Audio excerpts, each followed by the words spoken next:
Good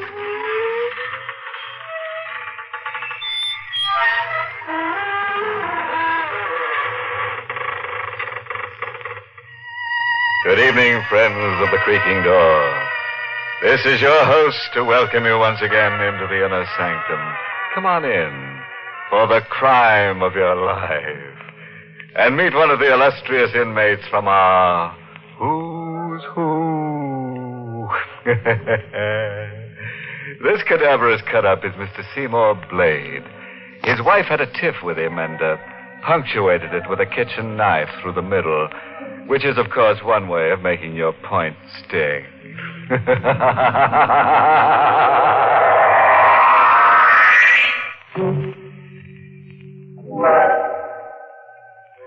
All right, then, lend a fear now to some grim happenings and hear what kind of profits our star Boris Karloff in the role of Mark Devers reaped when he put up Death for Sale. The ashtray in the reception room is stuffed with half-smoked cigarettes. The disheveled man waiting paces his caged animal steps this way and that. Each second, his eyes dart to the door at the end of the room, at the slightest sound. At last, the knob turns. The door swings wide open. Well, Doctor?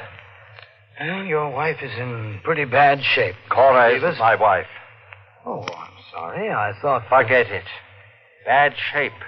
But she's going to pull out of it. Right? Mr. Devers... She's not going to pull out of it? Well, it doesn't look as if she will. What? There's a chance.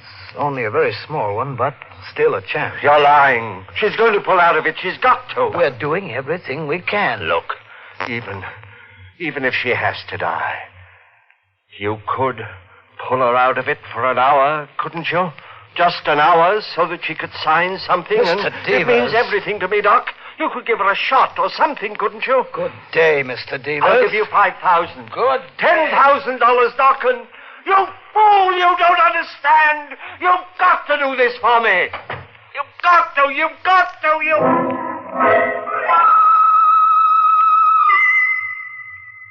The doctor doesn't understand. He'd do the same in my case. So would you. So would anybody. $50,000. I was 1 hour away from $50,000. Money that belongs to me. My money that I waited 7 long years for, and I won't be cheated out of it. 7 long years. It all seemed so simple then, so sure. We had a perfect plan for $50,000, and nothing was going to keep us from it, and nothing did. Up to 3 weeks ago. That was when Cora called me at the office. I just thought she was imagining things again as she had right along. I told her so, but she said no. This man was watching her night and day. He is, Mark. He's outside the house right now. Oh, come now, Cora. I tell you he is. Oh, you're just imagining things again. Why don't you try to... I'm not imagining anything. He's right outside the house across the street, and I'm... You'll be positive after 7 years? I know I've been wrong before, but this time I'm sure Elliot's come back and... What? The doorbell just rang. Who is it? Evelyn? I suppose so.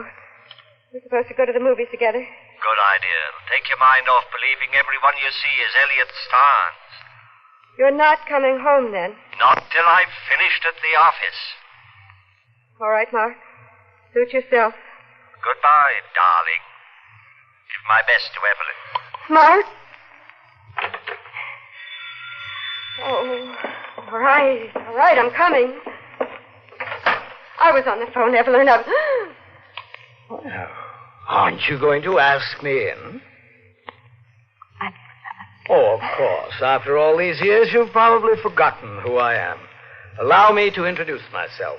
My name is Elliot Starnes, your beloved husband. Elliot, you're supposed to be... Dead? Yes, I know I'm supposed to be, Cora, but as you can see, I'm very much alive. I knew it was you this time. I knew it. I think you better ask me in, don't you? After all, it isn't very often that a husband comes back from the dead. Back from the dead. That's what he was, all right. And when Cora called me this time, I didn't say. I couldn't leave the office. Yes. All right, Cora, pull yourself together. But, Mark, you don't understand. Oh, yes, I do. You've been scared for the last 7 years, and you're going to go on being scared for the rest of your life. He wants $5,000 more to disappear again. Well, I didn't expect him to come back just to say hello. Of course he wants more money. What are we going to do? He knows that we collect that $50,000 insurance money 3 weeks from now. He says if we don't come through with his 5, he'll go straight to the insurance company and don't be a fool. He's in this thing as much as we are. He won't do anything to spoil his chances. All he wants is money. The longer he's around, the more chance we take that somebody might recognize him. Mark, we can go to jail. We've waited a long time to get our hands on this money, and I don't expect to be cheated out of it now. You're going to give him the $5,000. I don't know. Maybe. But nothing. When did he say he's coming back? Tonight. After midnight. All right. I'll be here. We'll handle Elliot once and for all, and after this time, there won't be any coming back. I guess no matter how carefully you plan, there's always that one small thing you fail somehow to cover. 7 years before, I was sure we'd covered everything. And it was clever. Really clever. The law says that if a body isn't recovered after 7 years' time, a man is declared legally dead. So we found us a body, Cora and I did. We found Elliot Starnes and sold him on death for $5,000. Sure, I'll do it. I'll marry Cora and then disappear. For $5,000, you can sell me on anything. He married Cora, and a little while after the policy was issued, his automobile was found at the bottom of Ridgely's Pond. Oh, the police dragged the water for days, but naturally didn't find the body, and the insurance people exercised their right to withhold payment till Elliot was declared legally dead. I understand, gentlemen. And I don't even care about the money. All I care about is that my poor husband is dead. It was clever, all right, and Cora put on a good act. We knew we'd cash in where others had failed because we weren't anxious. We were willing to wait for 7 years. And wait we did. It was a perfect plan. Nothing was going to keep us from it. Nothing except... Now, Elliot had come back. He swore he'd never return and he'd gone back on his word. But by midnight, I'd made up my mind how to handle Elliot. No, Mark. The only way. No. The only way. This 5 that he wants, that's only the beginning. He'll hold us up all his life. No. He'll drain us dry of every cent of that $50,000. I won't let you do it. Yes, you will. We're in this far. You won't back down now. I've got to. I never dreamed it would turn out like this. Another few weeks and he'll be legally dead. There must be another way. Only this, believe me. And after it's done, it'll be you and me and nobody the wiser. Go on. Open the door for him. Mark. Cora, do what I say. I can't. You've got to. All right. I'll be inside. Tell him everything is set. I will.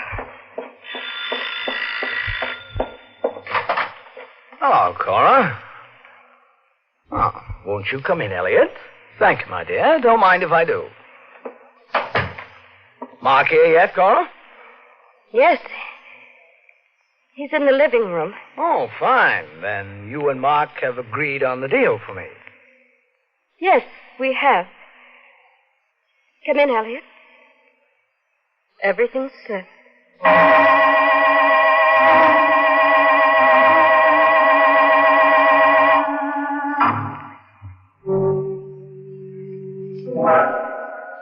So Mark is waiting for Elliot in the, you'll pardon the expression, living room. Whatever happens to Elliot actually serves him right. After all, here in the sanctum, we don't go for live people walking around as if they were ghosts. It's enough to scare the death out of us. Poor Cora's so nervous. She just can't look a corpus delicti in the prima facie. Well, enough grave philosophy. Suppose we let our star, Boris Karloff, take up our stock story where we left off. Everything was said. I planned to kill Elliot with the knife I held behind me, and I felt absolutely no compunction about it. You're joking. No, Elliot. You're crazy. Cora, stop him. You'll never get away with it. Mark, no!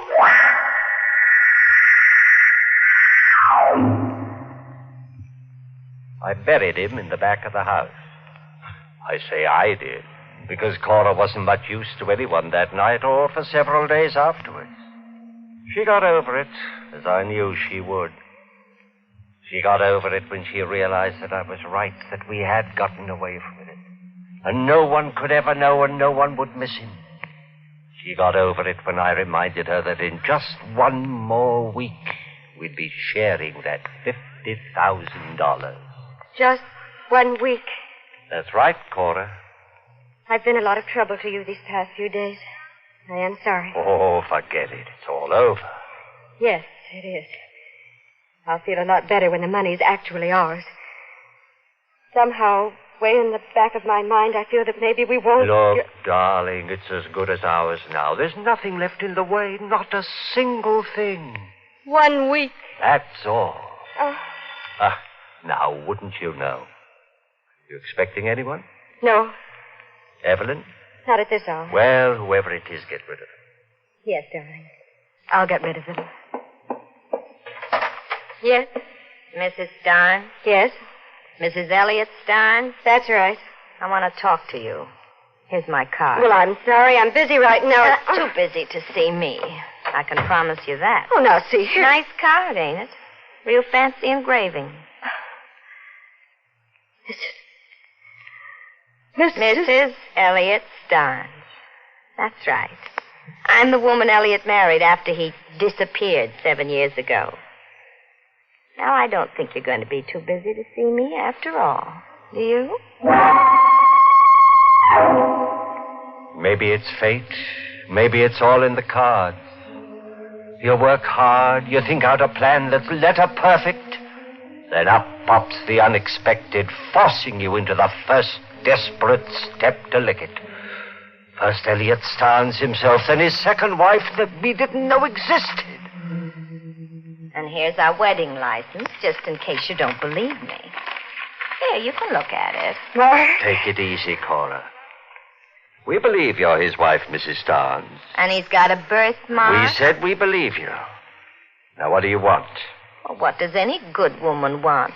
My husband. And why come here? Where else would I go? I'm afraid we don't understand. Do we, Cora?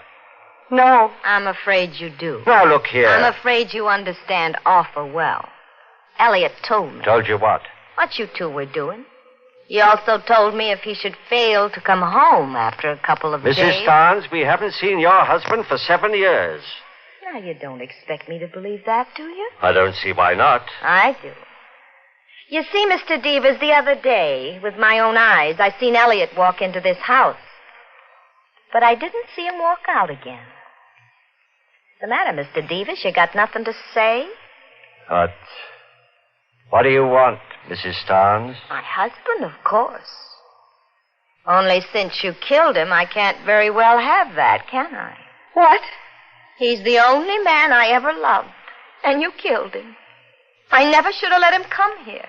For days I begged him not to. Mrs. Starnes. I made a mistake letting him come here. I know that now. But I want him back. I love him and I want Elliot back. Do you want your husband, Mrs. Starnes? Or a substantial sum of money? Huh? How much? How can you talk about money at a time like this? 5,000? I loved my husband, Mr. Devers. 7,500? Well, how much? 25,000. What? In cash. Mark. Let me handle this, Cora. And if we refuse? Well, then I'll just naturally have to tell my story to the police. Cora. But you... Oh, let's drop all the small talk, Mr. Devers. I want $25,000 and I want it fast. Now make up your mind. I'll make up my mind. No, Mr. Devers, don't get rough. I'm not as dumb as my ex-husband. I've taken steps against anything happening to me. No, Mark. Better listen to her. You're not getting away with this. Then you don't get away with Elliot's murder. So help me. Before you put that hand on me, you better have your lady friend look out that window. What? Says it's a taxi across the street, Mark. My taxi. And the driver knows I'm in here. You'd have to kill him, too. Elliot's ever-loving second wife is here to stay. And if you want to get her out of your life, the cost is going to be $25,000. By this time tomorrow night. After she left, I had some work to do on Cora. It won't be the same way, Mark. Not another murder. Who said anything like that? Promise me? Not the same way. Sure, promise. After all, if we can get away with $25,000, is that so bad? I'd rather settle for none of it. Huh? That money won't do us any good now. Why not? It just won't. Oh, you're all upset. You'll feel differently day after tomorrow when you sign those papers in the insurance office and they hand that fat check over to you. No, Mark. I'll never feel differently about it again. I knew I couldn't work Cora my way much longer. But it was just 2 more days. 2 more days to get that $50,000. Just 2 things to settle in just 2 days. First, there was Mrs. Starr. When she came to my apartment the next night, I handed the envelope over to her. It's all here? You can open the envelope and count it if you like. I don't have to, do I? And what if I cheated you? You wouldn't. I could always come back. You could always come back for more anyway. What do you think I am? Doesn't make any difference now what I think. Okay. No hard feelings. There are, but they won't bother me for long. Of course not. That money you're collecting will cure that. I'll be cured before then. That's your business. It's yours, too, now. I don't see how. Now, do you see? Put that knife down. I will. Into you. No. Don't. Please. That door's locked. You can't get out. Don't. You can have the money back. There isn't any money in that envelope. What? Just strips of newspaper. Where can I get $25,000? I don't care about the money. I do. I cared about it for 7 years. Cared enough to murder once, and I can do it again.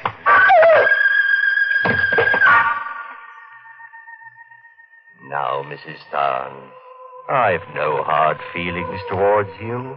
None at all.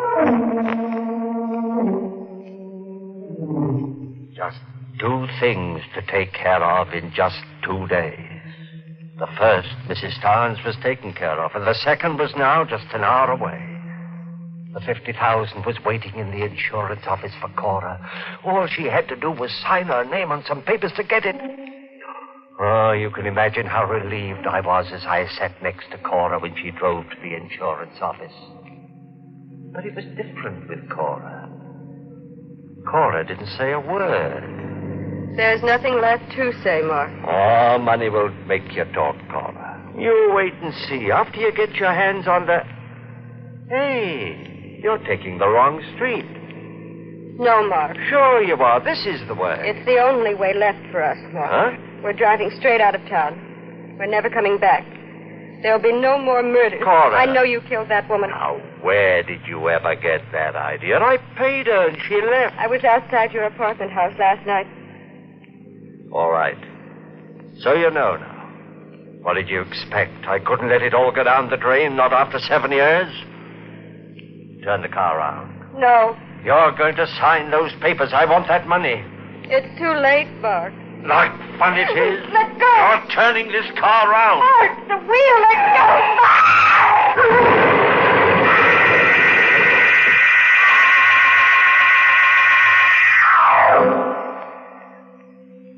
I wasn't even scratched in the crash. Cora wasn't that lucky. I rushed her here to the hospital. You heard what the doctor said. There's a chance. Only a small one, but still a chance. No, the doctor doesn't understand. There's got to be more than only one small chance. I was 1 hour away from that $50,000. Money that belongs to me, money that I've waited 7 years for, and I won't be cheated out of it. Cora's got to live. She's got to sign those papers.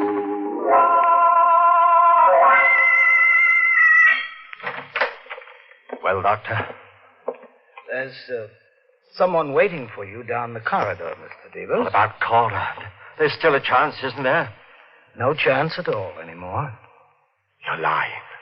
The gentleman is waiting. You're lying. She's not dead. She can't be. The gentleman is from the police. She asked me to call. It's a lie. She's not dead. Mr. Devers, try to understand. She is... No! It's not true, and I won't listen to you. She's got to sign those papers. You've only got to keep her alive another hour. You're a doctor. You can do that. Mr. Devers, 7 please. years. Don't you understand? I can't let 7 years go down the drain. 7 years. It can't turn out that way. No. She's not dead.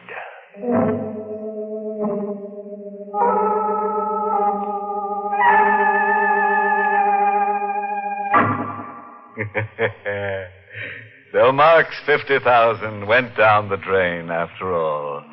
And Mark went down the hatch of a scaffold. You know, I can't feel sorry for Mrs. Starnes. She should have known that a rolling widow gathers only mausoleums. Yes, sir, when you use a dead husband for blackmail, you're bound to end up face down. Oh, a footnote. When you're dealing with life insurance, remember, honesty is the best policy. Well, friends, it's time once again to close that creaking door. Until next week at this same time, when we'll be back with a little hunk of horror. You'll be sure to listen, won't you? Until next week, then. Good night. Pleasant dreams.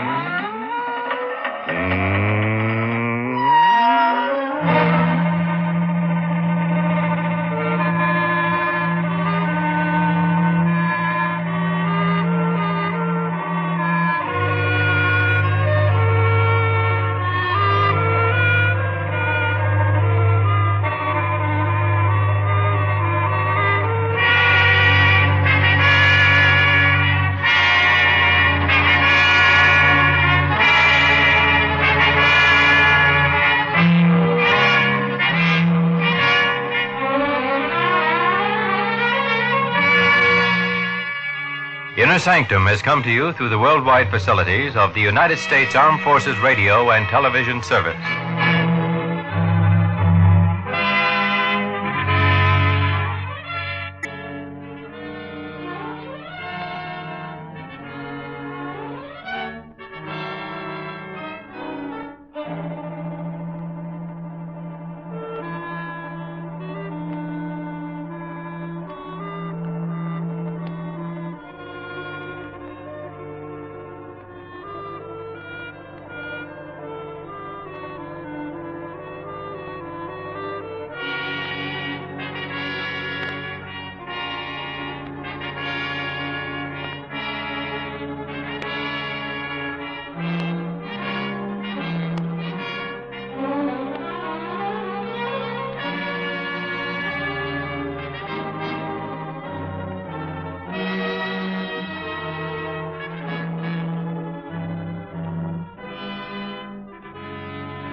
You've been listening to the OTR Gold Network.